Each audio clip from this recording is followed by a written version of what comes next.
les fidèles parlent. Et ceux qui les évangélisent. À 30 km de Tizi Ouzou, nous avons enfin réussi à rencontrer l'un d'eux. En pleine nuit, en pleine montagne, ils sont une dizaine, parfois une vingtaine, à se réunir tous les soirs ici. À l'endroit même où, quelques années auparavant, les mouvements islamistes régnaient en maître.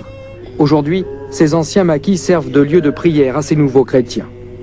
Aucune menace sérieuse, selon eux, ne les obligerait à ce huis clos nocturne. À les croire, c'est juste l'envie de s'écarter des musulmans et méditer sur l'avenir de leur communauté.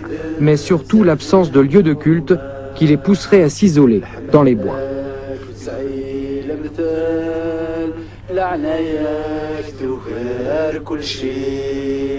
Au début, je me souviens bien, en 96, on faisait plus de 15 km à pied. Pour faire la messe. Pour faire la messe. Ce n'est que la genèse maintenant. C'est la genèse. On a à la foi que le Seigneur a mis sa main sur l'Algérie. Et nous le proclamons que l'Algérie appartient au Seigneur. Et dans les siècles à venir, pour des générations futures, il y aura beaucoup encore de chrétiens. Et ça sera un réveil grandiose. Yazid, 27 ans, pasteur, diplômé en hôtellerie et livré au chômage endémique qui gangrène la région. Comme l'ensemble de ces jeunes, il est également très marqué par l'histoire douloureuse de sa région qu'il estime délaissée, martyrisée. Yazid nous a raconté qu'il a toujours été à l'avant-garde des manifestations qui ont ensanglanté la Kabylie ces dernières années, notamment les émeutes meurtrières qui ont suivi la mort du chanteur Lounès Matoub, assassiné en 1998. Est-ce cet esprit de révolte qui a amené le jeune Yazid, comme d'autres, à renier l'islam et à embrasser la foi chrétienne? Sans doute oui, mais pas seulement. 1999. Un ami de passage lui met sa première Bible dans la main. Il me fait à chaque fois un numéro de traduction pour que je devienne chrétienne. Il voulait m'évangéliser à tout prix. Et que pensent vos voisins et voisines de cette conversion? Beaucoup pensent qu'il n'aurait jamais dû suivre ce chemin. Mais il n'est pas le seul à se convertir. Plein d'autres sont dans son cas. Des pères de famille, des hommes mariés. Non, il n'est pas le seul dans ce cas-là.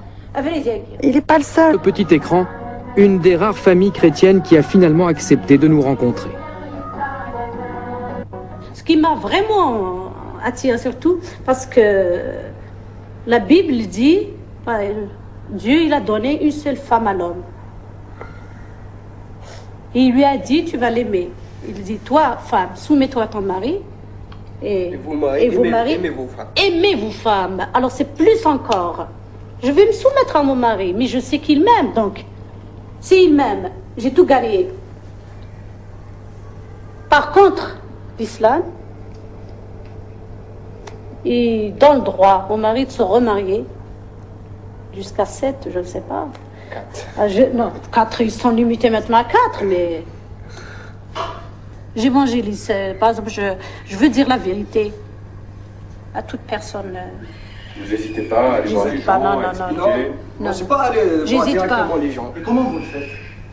Je dis carrément, lorsqu'elles font la ilaha illallah, Muhammad Rasulullah, et tout, je dis c'est faux.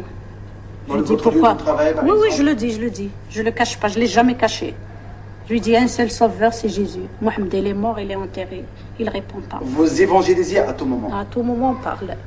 Toutes les 4, on parle. La parole, à chaque, ça dépend des mots, ça dépend des moments, ça dépend des personnes.